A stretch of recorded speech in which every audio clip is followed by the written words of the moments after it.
What's going on, guys? I'm Zigablaze, and this is 5 tips to help improve your gameplay in Rainbow Six Siege. Tip number 1 is learning the maps. I know that sounds like a really simple task to do. Just learn the maps, like learn the layouts of where things are and like what room is which name, like specific stuff like that. But what I really mean by learn the maps is you need to learn the spawns of like where you and your team would spawn or where the enemy is going to spawn, because that actually helps out a lot in map knowledge and knowing where the enemy is at. And if you have a general idea of where the enemy's coming from, you can really set up a nice flank opposed to just leaving yourself exposed in an open room and waiting for the enemy to come to you. Also, good thing to know for map knowledge is if you know enemy spawn locations, you can spawn kill the enemy team by either going outside of the area where you're supposed to be playing defense, or by flanking the enemy as they come inside the building in specific areas. So once you play Rainbow Six for a long time, you really start to see the patterns of how enemy players tend to move around the map. So you get a feel for where players are going to be running and where players will feel like they're the safest, so that you can get really cool flanks and really cool ambushes in on people if you just learn different areas to hide in the map, or if you learn different routes to get to different places quickly. There's a lot more than meets the eye when you first play Rainbow Six Siege, and if you're a new player, I can guarantee there's at least a couple routes that I could show you that you probably had never even imagined was a possibility before. So yeah, learning the maps is a really huge part of doing good in Rainbow Six, because without the map knowledge, you could be amazing with your gun skills, but if you've never played Rainbow Six and someone knows the map bank, if that person knows how to play bank better than you and they know how to get to, say, the garage where you're flanking in on offense, then you could get shot in the back and you'd have no idea that someone knows how to do that. That's just a random example that some of you guys might not even understand what I was saying just then. But anyways, the point is, having map knowledge is more important than gun skill and more important than reaction time in this game, in my opinion. And I think that being able to outsmart your enemy by knowing the map better than them is a huge advantage, and really it's the first step. So I encourage all of you guys to go out and try and learn the maps as quickly as possible if you're new to the game, because once you learn the maps, that is the first step in actually becoming a very good Rainbow Six Siege player. Tip number 2 is to take advantage of the peeker's advantage, guys. And you may have heard this term a lot if you are new to Rainbow Six, or if you've played Rainbow Six since it's came out, or you're a veteran of Rainbow Six Siege, then you will absolutely know what the term peeker's advantage means. And what this is, guys, is connection between you and the person you are going against isn't completely exact. It's hard to explain. I'm not really a technical person. Don't quote me on this, but like what I'm trying to explain is that when you peek around a corner fast, very quickly, and there's an enemy sitting on the other side of that wall, like maybe behind some cover. If you peek fast enough and you see that enemy, there's going to be a split second where he won't really have time to react to you, and you will win that gunfight. Going fast in this game, opposed to playing campy and just sitting in one location, is a complete advantage, because the internet speed, it's hard to match up exactly, and because of different like pings and connections, you will see your enemy if you're going fast before they see you if they're sitting still. It's just a weird feature that's a part of the game, and it's not really something that they can completely 100% fix. And in a game like Rainbow Six, where the time to kill, it can be very quick, which, I mean, it can be as fast as it can get. It can be instant, which is the fastest time to kill in any game. So when a game has a fast time to kill like that, it's really difficult to have internet not play a big role. So basically, all of this babbling aside, peeking very quickly around corners is very advantageous compared to taking corners very slowly or trying to push into a room slowly and tactically.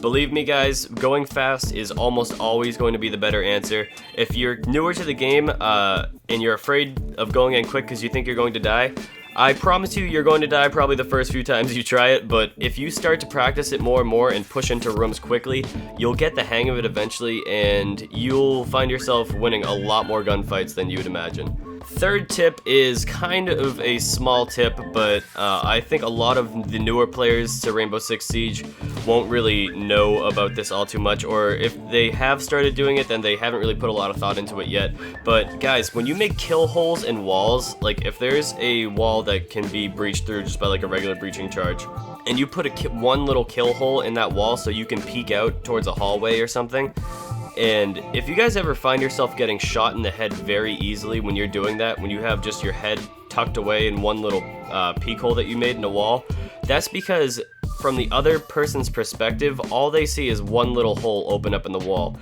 Guys, this works both ways, so take warning of this on offense and defense. If you're on defense and you are poking your head out a single murder hole that you made or your teammate made, you are going to get shot in the face a lot of the times, especially by more veteran players that know what peek holes are.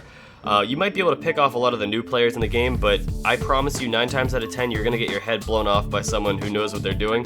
And guys, this works both ways too, so if you're on the other end of that situation and you see one little murder hole in the wall, shoot towards that murder hole, because chances are that person made that murder hole at head level so that they could peek out of it and shoot you.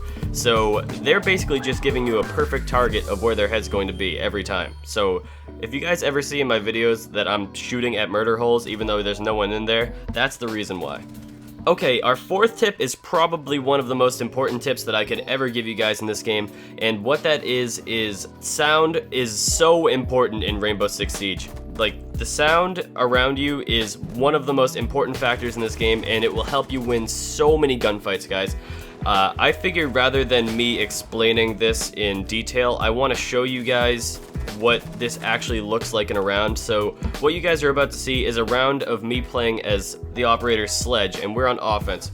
We're here on Hartford base, and I'm gonna let most of this clip play out so you guys can just watch and listen to what I was hearing through my headset. But basically what I do in this situation is I end up taking on 4 different enemies throughout this round, and I end up in a final situation where it's me against the rest of the enemy team. So I want to show you guys this round and how it plays out and how the sound actually works in Rainbow Six Siege.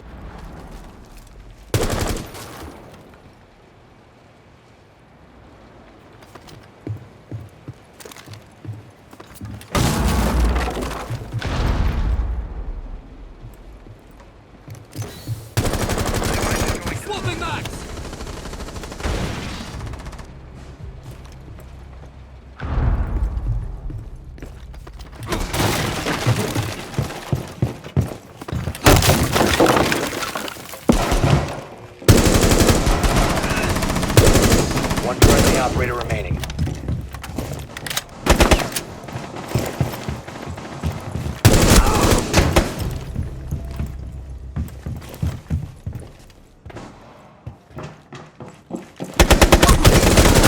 Last operator standing.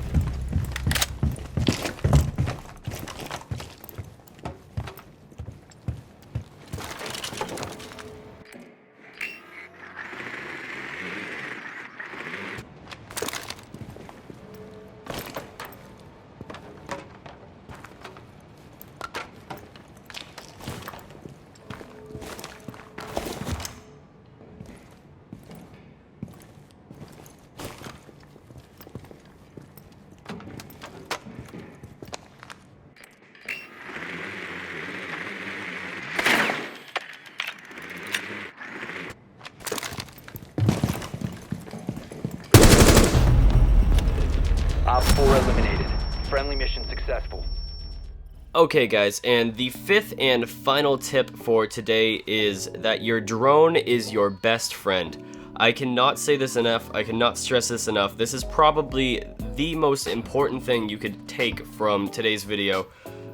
Your drone is your ally when you don't have any other teammates to guard you. So a lot of you guys might know that you have your drone in the preparation phase, but I feel like not a lot of people actually take advantage of using their drones correctly. I mean, you can use your drones in multiple ways. You can Rambo it right into the objective and just spot everyone and try and get a ton of points so you top the leaderboard. Or you could hide your drone and you can use your drones multiple times. I don't know if you guys know this, but if you save your drone and you pick it up at the beginning of the round, you can have 2 drones at once. You can't use both of them at the same time, but you can have 2 drones on you, and your drone is going to tell you when there's enemies around the corner without you having to risk your life.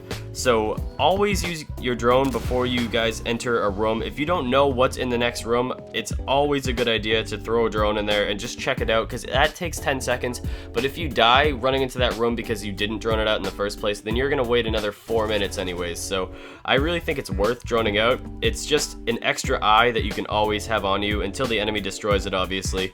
And the extra intel that you gain from using drones is absolutely incredible, and knowledge is power in this game, like more than gun skill is. So being able to outsmart your enemies by finding them with your drones and then entering into a room and killing them is a very satisfying feeling, and it's really rewarding, guys.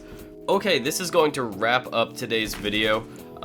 If you guys are new to the channel, don't forget to leave a like and subscribe if you enjoyed today's video. But also, guys, I wanted to let you know really quickly at the end of today's video that we are going to be doing a 500 subscriber Q&A for me, Zigablaze. You guys can leave your questions down below in the comments of this video. This specific video is going to be the video that I take Q&A questions from, so make sure you guys are leaving them down below in the comments section. All you have to do to ask me a question is do hashtag Q&A or hashtag AskBlaze.